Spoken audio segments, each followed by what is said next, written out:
Welcome to Healthy Living. I'm LORIE Johnson. Thanks for joining us today. Our topic is back injuries and how to prevent them. Believe it or not, a lot of people are suffering their very first back injury after playing pickleball. That's because this is America's fastest growing sport. Take a look at why it's catching on like wildfire. Over the last few years, pickleball has become the rage, especially among older Americans looking for something they can do that's good for the body and mind. Pickleball is very addictive. It's like a wonderful drug to me. I love it. I love it. I can't get enough of it. Folks of all ages are thrilled to discover something so healthy is also really fun. I meet lots of new people all the time, and I have found that it has helped me lose weight after knee replacement from gaining a little bit of weight, and just really keep in shape physically, keep my strength up, keep my core strong. So I've really gotten a lot of benefit out of it. Although pickleball looks like tennis, there's less wear and tear on the joints. The size of the court is 1/3 the size of a tennis court, so we don't have to move as much side to side, back and forth. So that in itself makes it easier on your overall body. The game is slower than tennis and easier to pick up. Pickleball being the fastest growing sport in the world is because almost anybody can play this sport and have a great time. Like all sports, injuries are possible. Strains or tears in the feet, back, and shoulder are the most common, especially among older folks. Experts recommend people talk to their doctor before starting a new activity and warming up before hitting the court. Pickleball was invented in 1960s Seattle by two guys who wanted to play badminton but only had the net. So they improvised using equipment from other sports, ping pong paddles and a wiffle ball. The name pickleball comes from pickle boat, from crew, which uses oarsmen from other boats. Pickleball surged in popularity during the COVID-19 pandemic as people searched for ways to exercise outside while keeping their distance. Health experts say pickleball offers many of the same brain benefits as ping pong, a sport doctors recommend to help reduce cognitive decline, largely due to the constant hand-eye coordination. And you're adding that cardio factor so that you're, pumping the blood to your brain, which we know is very good for cognition. Pickleball can also improve reflexes. It forces you to react quickly, to make decisions quickly, and it puts you in a new situation every time the ball is served. Many players say the social element is what keeps them coming back. And that's the part that I like, that it's very sociable. So you can laugh and joke and clown around and have a good time with people, and nobody really takes you too seriously. Which is also good for the brain. Being around other people and meeting new people and being social has been shown to be a really important lifestyle factor in preventing dementia. Exercise can help us sleep better, and vitamin D from sun exposure can improve our mood. So while trying a new sport can be intimidating, especially if you've been on the bench for a while, pickleball can be easy, fun, and very healthy, regardless of age. And joining me now is spine surgeon Dr. Colin Haines with the Virginia Spine Institute, and I should point out, an avid pickleball player. Dr. Haines, thanks so much for joining us. We appreciate your time today. Thank you for having me. We saw that pickleball is catching on like crazy. Why is it that people are becoming injured? There's no doubt about it. Pickleball is taking off. It's a great sport. It's a lot of fun. As you said, I play myself. But you're correct. We are seeing people getting injured more and more commonly, largely because not only is it taking off like crazy, but we aren't taking the sport seriously enough. It's a real sport. And with that come real risks. So what types of injuries are people suffering from? So speaking from personal experience, I grew up playing tennis. I work out. I thought I was in shape and still think I am. But I went off and played pickleball for the first time. I didn't warm up. I played for about 3 hours. I could barely walk the next day. My back and my legs were so sore. So really got to be cognizant that this is a true sport. You got to warm up properly. You got to cool down properly. But there are specific risks to the back. What I felt was kind of, in the grand scheme of things, relatively minor. It was muscle soreness. I didn't tune my body up enough. But we are seeing people with more serious injuries, and specifically with the spine. A lot of times it's coming from the low back, the lumbar discs, we call them, or the shock absorbers. They help allow our spines to move, but also protect our spines. So you look like the picture of health. I can't believe that you were injured because, when I was shooting this story, I met a lot of people who are, not spring chickens anymore, and they haven't exercised for a while. And yet mentally, they still feel like they're in their 20s and can still do the things that they used to do when they were in their 20s and become injured that way. So a lot of it is sort of realizing, hello, you've gotten a little bit older, right? Weekend warrior syndrome, we call it. We have to be cognizant of our bodies. I'm aging as well. I've 3 wonderful kids at home who make me older by the day. So there's a lot of truth we got to deal with this very seriously. Yeah, I mean, and this is something that we see, I'm sure you do too, as a spine surgeon, across the board with people, where people who are older and they get out there and they shovel snow and they're really not in that great of shape and they start getting injured. So I guess the first thing also is to kind of do a reality check and take a sort of temperature check of how much exercise you've been doing recently, right? I think being very honest and cognizant with ourselves is important when we're talking about doing any activity. With that being said, I want people to still live the lives they want. I encourage my patients who haven't had surgery, those who have had surgery, live the life you want. My example, I have a patient who's a MMA fighter, and he had surgery and he's back to fighting in MMA. Now, that being said, he's very smart about his spine, as smart as he can be, but it's important that we do live the lives we want. I think that philosophically, we want to keep doing what we enjoy for longer. So this is all very achievable. Just some things that we have to do to our bodies and preparation to make sure that we can keep doing that. So how important is, for example, stretching? It's big time. I'm a big fan of stretching before, the warm-up before, and the cool down after. So I call it a 5-5 rule. And what I mean by that, 5 minutes of warm-up, 5 minutes of cool down. Now, delving a little bit more into the specifics, I like to split up each session into half, just getting the muscles flowing with a little bit of walking, some jumping jacks, something just to get the blood pumping, and the other half to stretch and get your body ready. So you want to actually raise your body temperature a little bit before you start stretching. So maybe do a little bit of running in place or jumping jacks, like you said, and then stretch the muscle. Yep. So that's how I warm up. You get the blood pumping, then stretch. And on the back end, when you're doing the cool down, stretch, and then you do the walking or the jumping jacks on the back end. Oh, okay. So, and then what types of stretches should we be doing? Sometimes when I stretch, I feel like the stretches might hurt my back.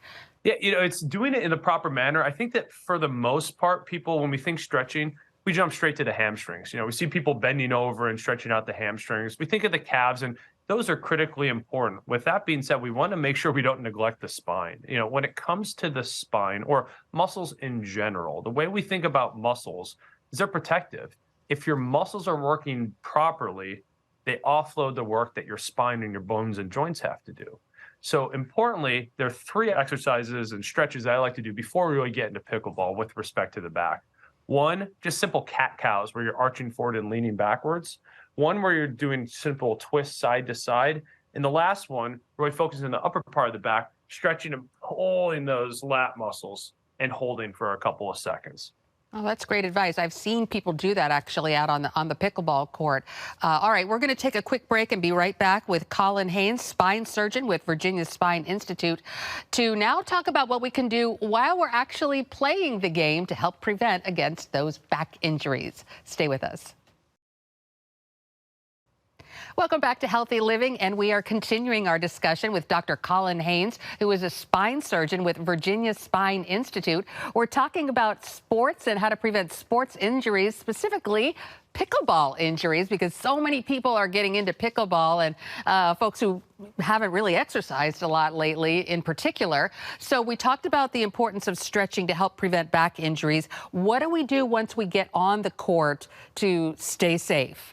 Well, preparation's critical. Fortunately, I can give you some tips of the mistakes that I've made myself. But believe it or not, when I first started playing pickleball, because I just started getting into the sport, I was using running shoes. I mean, it's amazing the difference proper footwear can make. What I noticed when I was wearing my running shoes, so they're designed for forward and backwards, but really not the side-to-side cutting that pickleball requires. My shoes ripped. The shoes aren't designed to tolerate that side-to-side motion.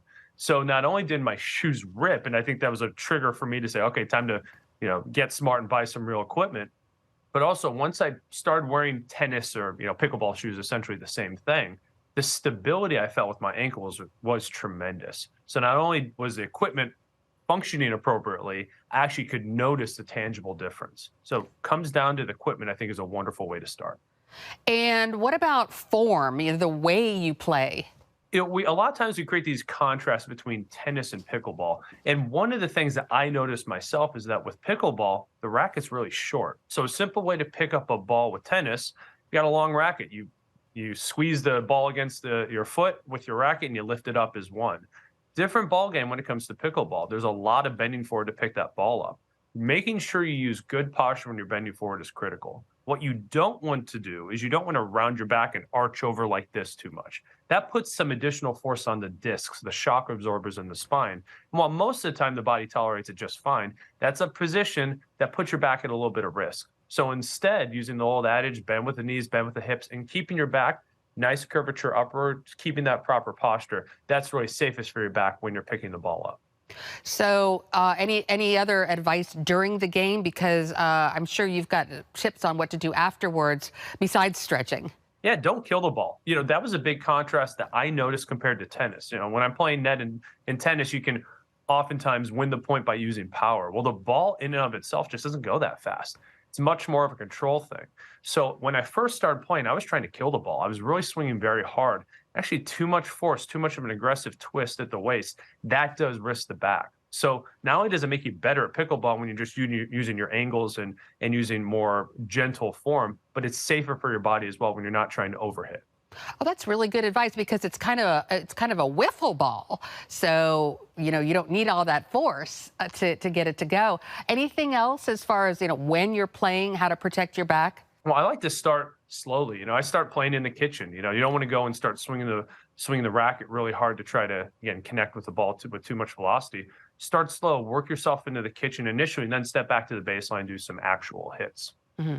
And regarding once the game is finished, you talk about stretching. What else can people do off the court? And so really taking a nice cool down walk.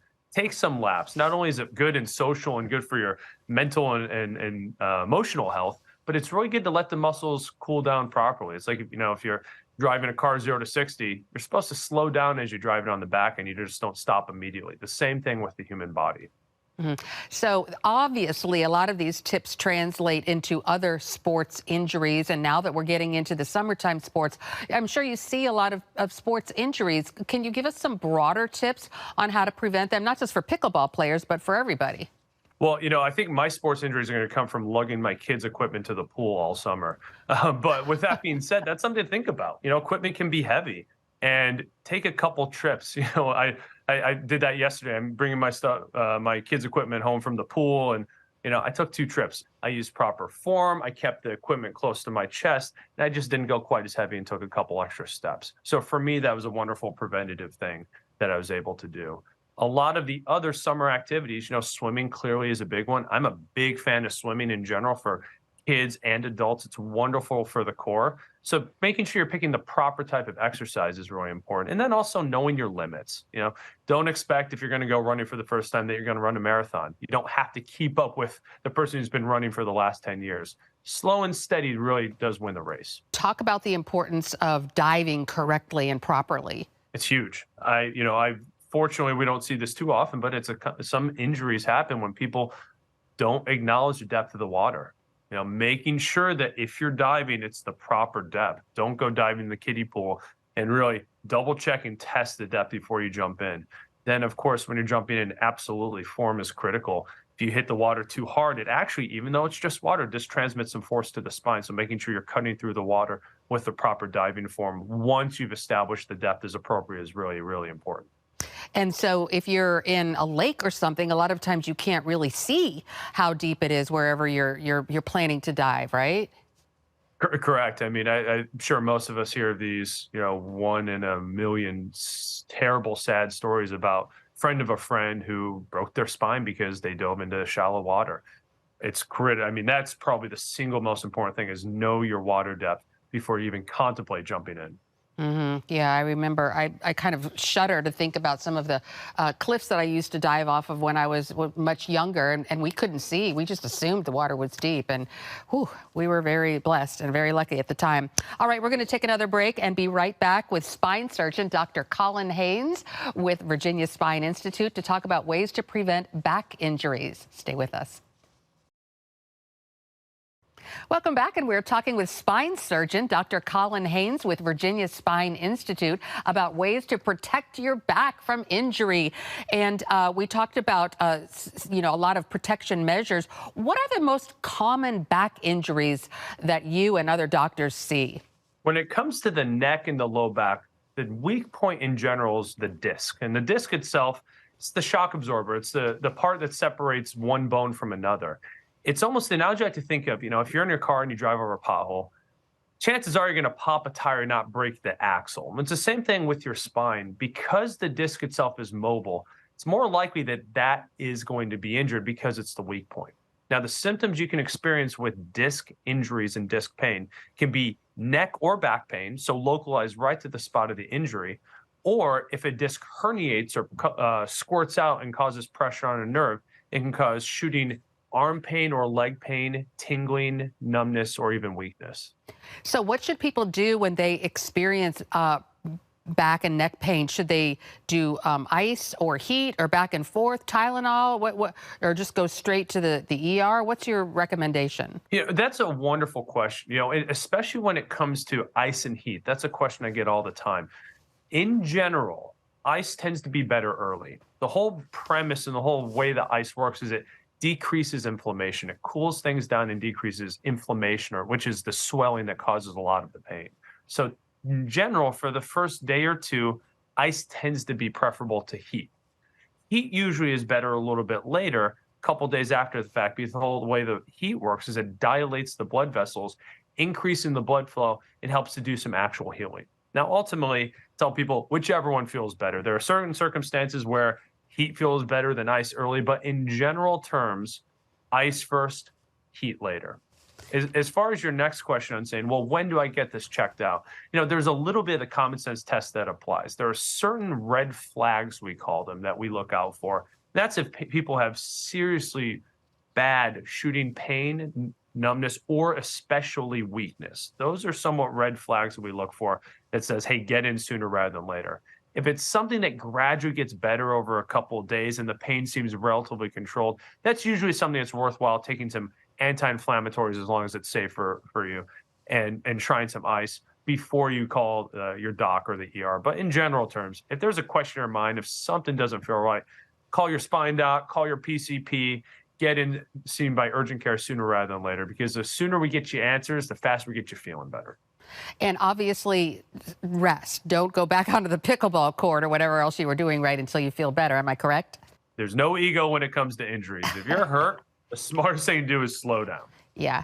And then, so talk about some of the treatments. We see with this opioid crisis that so many people get hooked on these opioids after having back injuries. Back injuries are so prevalent as far as leading people to that. What is your reaction to that? And what can you add to that conversation?